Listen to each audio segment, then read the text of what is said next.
નમસ્કાર મિત્રો, રતન ન્યૂઝ ડિજિટલમાં આપનું સ્વાગત છે।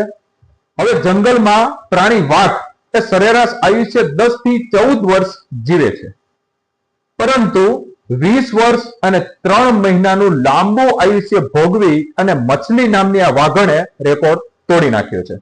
હવે આ માછલી વિશે આપણે વિગતવાર ચર્ચા કરતા પહેલા તેની જન્મભૂમિ એટલે કે 1996 માં તેનો જન્મ રાજસ્થાનના રણથંભોરમાં થયો હતો।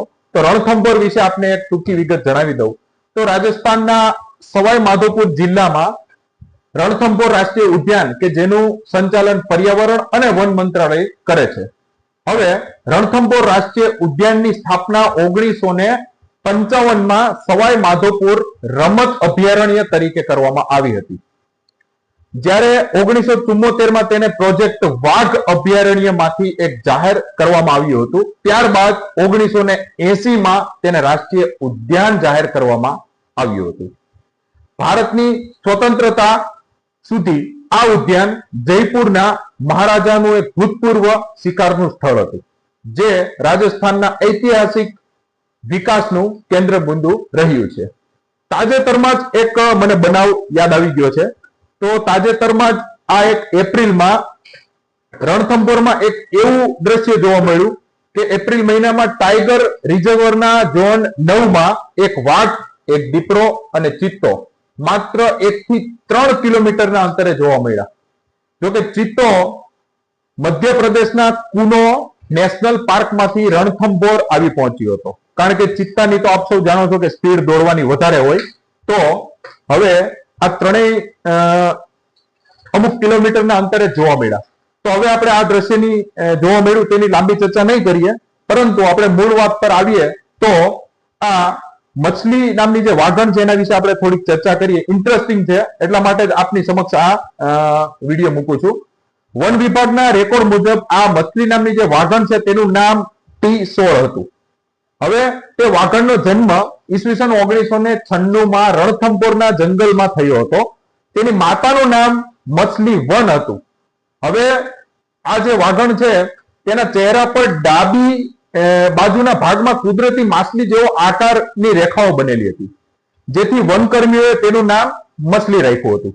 હવે આ માછલી માત્ર એક સામાન્ય વાઘણ નહોતી, એટલા માટે જ આ ચર્ચાનો વિષય બની હતી, પરંતુ તેણે વન્યજીવ જગતમાં પોતાની બહાદુરીનો એવો ઇતિહાસ રચ્યો છે કે એક તમને બનાવ મગર સાથે જે લડાઈ થઈ હતી તે એક બનાવ તમને કહું તો એક 14 ફૂટના મગર સાથે ઐતિહાસિક લડાઈ જોઈએ તો 2003 માં રણથંભોરના રાજબાગ તળાવ પાસે માછલીની એટલે કે આ વાઘણની લડાઈ, જેમાં એક વિશાળકાય 14 ફૂટના મગર સાથે થઈ હતી, જેમાં ભારે સંઘર્ષ બાદ મગરે આ મગરને મારી નાખ્યો હતો। ત્યારબાદ આ લડાઈ દરમિયાન શિકાર પકડવાના જે મુખ્ય દાંત હોય તે તેને ગુમાવી દીધા હતા, ત્યારે તેને ક્રોકોડાઇલ કિલરનું બિરુદ મળ્યું હતું।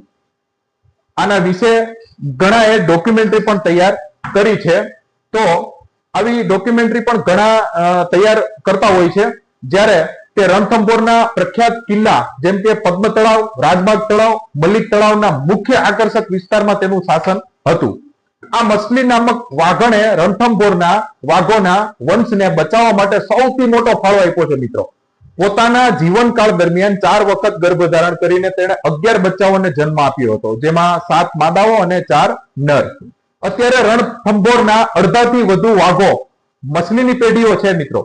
જ્યારે રાજસ્થાનના અરિસ્કા ટાઈગર રિઝર્વમાં વાઘ ખતમ થઈ ગયા હતા, ત્યારે આ વસ્તીને ફરીથી શરૂ કરવા માટે આ માછલી નામની જે વંશ છે તે મોકલવામાં આવ્યા હતા। તો હવે આ ભારતના વાઘોની રાજમાતા પણ કહેવામાં આવે છે।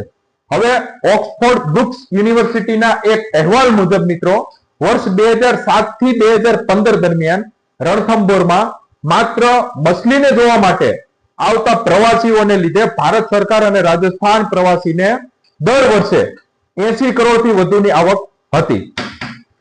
હવે આપણે ત્યારબાદ જોઈએ તો આ માછલી વાઘણની ઉંમર થવાને કારણે બધા દાંત તેમના પડી ગયા હતા। હવે એને શિકાર તે કરી શકે તેવી કોઈ સ્થિતિ ન રહી, ત્યારે વન વિભાગ તેના અંતિમ દિવસોમાં જંગલની અંદર જ તેને ખોરાક પૂરો પાળતા હતા.